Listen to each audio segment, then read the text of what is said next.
साथियों नमस्कार, कैसे हैं आप सब लोग। आज एक इम्पॉर्टेंट टॉपिक में डिस्कस करूंगा कि रेप केस में जो इन्वेस्टिगेशन है वो कैसे होता है और पुलिस जो अपना नतीजा है वो कैसे ड्राइव करती है, और क्या होता है इन्वेस्टिगेशन में कि आप अपराधी नहीं होने के बावजूद भी अपराधी बन जाते हैं और ऐसी इमेज आपकी पोर्ट्रे होती है चार्जशीट के अंदर। तो एक एक बात को समझ के चलिएगा और कैसे निपटे हम इन फॉल्स केसेस से, क्या बचाव होगा, क्या रणनीति होगी, ये सब मैं जो है डिस्कस करूँगा आज की क्लास में। साथियों, बात को समझने के लिए अपने एक लेते हैं स्टोरी। एक लड़की है, वो थाने पहुंच जाती है और वो कहती है कि साहब मेरा बलात्कार हुआ है, फला फला व्यक्ति ने करा है और इस तारीख को मेरा बलात्कार हुआ, अब मैं रिपोर्ट करती हूँ, कार्रवाई करो। देखो, बलात्कार के कई तरीके हैं हिंदुस्तान में। कई बार तो ये कहते हैं कि हमारी सहमति नहीं है तो बलात्कार हो गया। कई बार कहते हैं कि जबरन उठा के ले गया, बलात्कार हो गया। कई बार कहते हैं कि मेरे भाई को धमकाया और उसके जरिए मुझे धमकाया और कहा कि रिलेशनशिप रखो तो बलात्कार हो गया। कई बार ये कहते हैं कि साहब हमारी वीडियो बना ली इसने, हमको वीडियो दिखाई कि देख भैया मेरे पास वीडियो है, दिखा दूंगा, और दिखा के फिर बलात्कार कर दिया। तो ये कॉमन इंस्टेंस हैं हिंदुस्तान में लड़कियों की रिपोर्ट करने के। अब पुलिस भी क्या उस पर कार्रवाई करती है, आपको ढूंढती है, पकड़ती है, अरेस्ट करती है और उसके बाद फिर जमानत जो है कोर्ट से आपको मिल जाती है और फिर ये केस जो है चलते हैं। कुछ में कन्विक्शन हो जाता है, कुछ बरी हो जाते हैं और कुछ का अता पता नहीं है। साथियों, बेसिकली हिंदुस्तान में महिलाओं के प्रोटेक्शन में विशेष जोर दिया गया है। चाहे महिला विवाहित है चाहे अविवाहित है, कानून बना हुआ है उनके लिए। बट इस बात की पॉसिबिलिटी भी है कि जो कानून है उसका दुरुपयोग भी हो रहा है। और ये मैं नहीं कहता हूँ, ये ऑनरेबल सुप्रीम कोर्ट का व्यू है वर्ष 2005 का। एक इंपॉर्टेंट जजमेंट का व्यू है ये, जिसका नाम है सुशील बनाम यूनियन ऑफ इंडिया, जहाँ पर ये स्पष्ट किया गया है कि इस बात की पॉसिबिलिटी कि जहां कानून महिला के प्रोटेक्शन के लिए, वहां महिला इस कानून का दुरुपयोग भी कर सकती है और कर रही है। और माननीय सुप्रीम कोर्ट ने ऐसी स्थिति को लीगल टेररिज्म की संज्ञा भी दे दी। उसके बाद कई कानून आए, कई जजमेंट्स आए, बट पुलिस जो है अपने पुराने रवैये पे अटकी हुई है।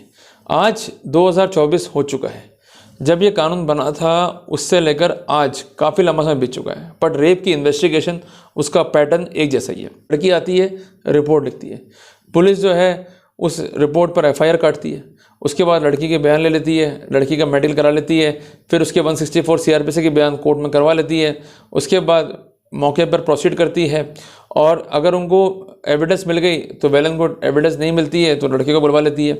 उसके बाद राजीनामे का प्रयास करती है, नहीं होता है तो लड़के के गिरफ्तारी काट के जो अग्रिम कार्रवाइयाँ हैं केस को मजबूत करने के लिए वो करती है सेक्शन 27 इंडियन एविडेंस एक्ट के पर्सपेक्टिव में, जिसके तहत पुलिस एक फ़र्द बनाती है और ये कहती है कि इस लड़के ने कन्फेस किया कि मैंने फला फला स्थान पे जो है बलात्कार किया।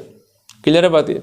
इसके अलावा लड़के की अंडरवेयर जो उसने घटना के समय जो है पहनी थी उसको बरामद कर लेती है। क्लियर है। और कई बार तो इतनी हैरानी होती है कि बलात्कार के केस में जहाँ बार बार रिपीटेटिव इंटरकोर्स की जो है स्थितियाँ बताई गई हैं, वहाँ लड़के ने वही चड्डी पहनी जो बरामद हुई है। बड़ा आश्चर्यजनक सीन है। और ऐसी चड्डी या अंडरवेयर जो लड़के ने धो दी है उस तक को जो है रिकवर किया जाता है, जबकि हम सब जानते हैं कि जो प्राइम एविडेंस है अगर खो गई है, नष्ट हो गई है, तो उससे कोई निष्कर्ष ड्रॉ नहीं कर सकते। बट क्या करें, जो उनको सिखाया गया है वैसा ये फॉलो कर लेते हैं, वही निक्कर या चड्डी जो है बरामद कर लेते हैं। ठीक है जी, जो धुली भी है। और सेम केस जो है लड़की वाले पर्सपेक्टिव में होता है कि लड़की के मंगाते हैं अंडरवेयर और थाने पर उसको जो है जब्त कर लेते हैं और अल्टीमेटली उसकी जांच के लिए उसको जो है फॉरेंसिक भेज देते हैं। बट पॉइंट ये है कि जो आपने चड्डी बरामद करी है उस चड्डी से क्या निष्कर्ष आप निकालोगे। वो चड्डी कई बार धुल चुकी है और यहाँ भी कई बार हैरानी होती है कि लड़की के साथ मल्टीपल जो है बलात्कार हुआ और उसने सेम चड्डी जो है पहनी हुई। ये कैसा इन्वेस्टिगेशन इस देश में हो रहा है। बट हो रहा है, क्या करें, जो कुछ हो रहा है वो हो रहा है और लड़के जो है फेस कर रहे हैं। साथियों, अगर आप एक रेप केस की फाइल को उठा के देखोगे, आप कहीं से भी जो है फाइल या रेप केस की, तो आपको कुछ चीज़ें जो है देखने को मिलेंगी जो बड़े ही हास्यप्रद होती हैं। सबसे पहला होगा नक्शा मौका। एक ऐसा नक्शा मौका जिस स्थान में बलात्कार किया गया वहाँ कोई अलामत दिख ही नहीं रहे हैं बलात्कार के, क्योंकि घटना की रिपोर्ट तो हो रही है 6 महीने बाद, 1 साल बाद, 2 साल बाद। तो ऐसी एविडेंस जो किसी काम कर्म की नहीं है, बिल्कुल इनएडमिसिबल एविडेंस है जिस पर कोई निष्कर्ष निकाला नहीं जाएगा, तो ऐसे सिनेरियो में उसको कलेक्ट क्यों कर रहे हो भाई? Why are you wasting the time of police machinery? एक आईओ केवल एक केस में अपना चार्जशीट टाइम से पेश करने के लिए वो एविडेंस तक कलेक्ट कर डालता है जो एविडेंस किसी काम कर्म की नहीं होती है। नक्शा मौका तब बनाओ कि जब कोई ऐसी एविडेंस रिकवर हो रही है जो कि किसी अक्यूज को क्राइम से कनेक्ट कर सके। Chain must be complete. जबकि आप ऐसे स्थान का नक्शा मौका बना रहे हो जो नक्शा मौका किसी भी रूप में क्राइम से कनेक्ट ही नहीं कर रहा है, क्योंकि नक्शे मौके में से कोई अलामत दिखाई देते नहीं है।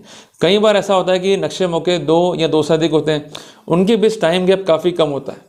जबकि ये पॉसिबल नहीं है कि आप एक नक्शा मौका बना रहे हो, सबसे पहले आप प्लेस को आइडेंटिफाई करोगे, उसको देखोगे, आसपास कौन लोग हैं उनसे पूछताछ करोगे, उनको बुलाओगे, फिर नक्शा मौका जो है मुर्तीब करोगे, जिसको बोलते हैं स्केचिंग ऑफ मैप, जिसमें काफ़ी टाइम लग सकता है, करीबन 3 घंटे, 4 घंटे, 5 घंटे। एक अच्छा इन्वेस्टिगेशन और एक जल्द इन्वेस्टिगेशन, दोनों में अंतर है। इन्वेस्टिगेशन स्पीडली होना चाहिए, बट इसका मतलब ये नहीं है कि आपने केवल और केवल इतिश्री कर ली एक झूठी कागजी कार्रवाई करके। आपने सब कुछ दिखा दिया, बट वास्तव में क्या कोई निष्कर्ष कोर्ट ऐसे नक्शे मौके पर निकाल पाएगा जहाँ पर वो प्लेस दिखाया गया कि जहाँ कोई अलामत ही नहीं है। बट हम लोग चर्चा करते नहीं है, चर्चा करनी चाहिए। पॉइंट नंबर 2, अगर आप अन्य फर्दों को देखेंगे जहाँ पर लड़की का अंडरवेयर रिकवर हुआ है, जो मैंने बताया भी आपको, और अंडरवेयर उसने पहना हुआ है हर बार, मतलब वही अंडरवेयर। अरे भाई क्या है उस अंडरवेयर में, बस जब तक कर लिया जी हमने तो। और लिखते अच्छा है बड़ा बड़ा कि लड़की ने घटना के समय पहना अपना अंडरवेयर पेश किया, पूछने में बताया कि मैंने इसको बार बार धो दिया है। ये तो कोई बात नहीं हुई ना। अब वो धुल गया तो उससे अब क्या एविडेंस ड्रॉ करोगे।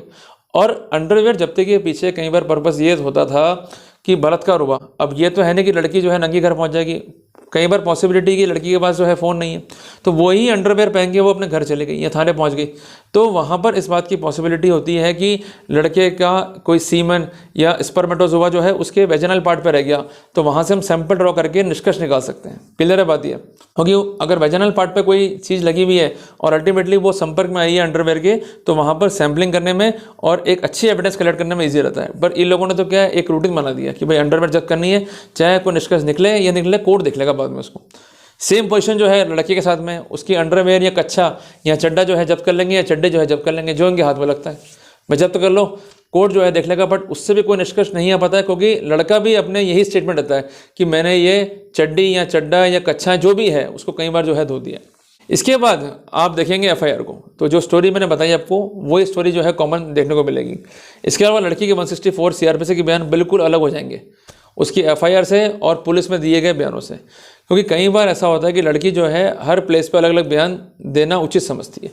उसको लगता है कि वो ठीक कर रही है, बट आपको मैं एक बात बता दूं कि जहाँ जहाँ इनकन्सिस्टेंसी है वहाँ हमको फ़ायदा मिलेगा, बट इस बात को हम इग्नोर करते हैं। इस बात पर विशेष जो है ध्यान दीजिएगा। बहुत इंपॉर्टेंट बात है कि जो भी फैक्ट उसने पुलिस को बताया है, क्या वो फैक्ट सही है या नहीं है, इस पर हम कभी जोर देते नहीं हैं, जबकि इस एविडेंस पर, इस पर्सपेक्टिव में हमें जोर देना चाहिए।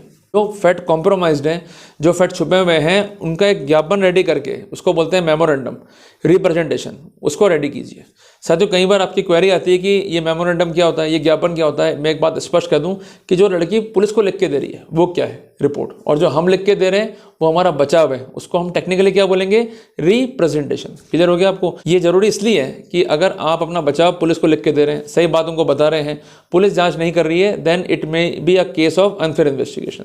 इस बिंदु पे आप हाईकोर्ट जा सकते हैं, और गलत जांच अगर पुलिस कर रही है तो आप ट्रायल कोर्ट को भी एड्रेस कर सकते हैं, जिसपे कई अथॉरिटियां जो है अवेलेबल है। You may insist for the fair investigation.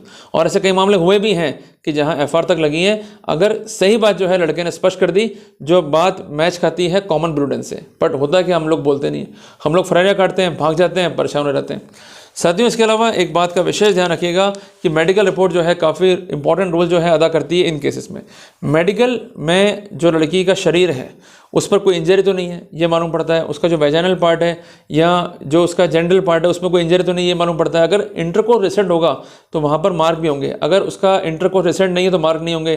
तो इसका मतलब क्या है कि लड़की ने काफ़ी देर बाद जो है मेडिकल कराया, जिस कारण या तो साक्ष्य जो है हट गए, क्योंकि सेक्स जो है वो कंसेंचुअल था, तो ऐसी स्थिति में कोई निष्कर्ष जो है ड्रॉ नहीं कर पाया मेडिकल ज्यूरिस पे। तो ये सब इंपॉर्टेंट पॉइंट है।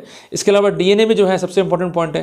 कई बार ऐसा होता है कि सैंपल जो है गलत सलत तरीके से ले लेते हैं, या डीएनए के लिए प्रॉपर जो सैंपलिंग होनी चाहिए वो नहीं कर पाते हैं, प्रॉपर रिपोर्ट को ऑब्टेन नहीं कर पाते हैं। कई बार ऐसा भी होता है कि माल खाने के पार्ट पर भी एविडेंस जो है कॉम्प्रोमाइज़ हो जाती है। और कई बार ऐसा भी देखा गया है कि जो भी इनवर्ट लेटर बनता है एसपी ऑफिस से, वो प्रॉपर तरीके से मालखाने में एंटर नहीं हो पाता है, या उसके कॉन्सिक्वेंटल में सैंपल लेट पहुंचते हैं, या जब सैंपल पहुंचे तो किस अवस्था में रहे इस तक की साक्ष्य नहीं होती है। तो ये सब चीज़ें जो हैं हमें अल्टीमेटली फ़ायदा पहुंचाती है।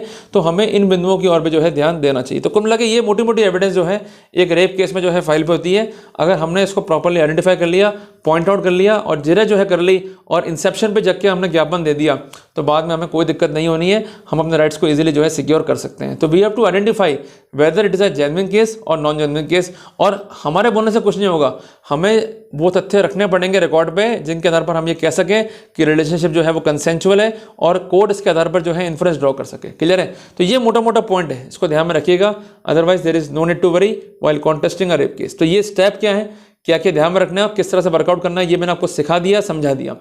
जल्दी मिलते हैं पर एक नए टॉपिक के साथ। टिल देन, जय हिंद, जय भारत।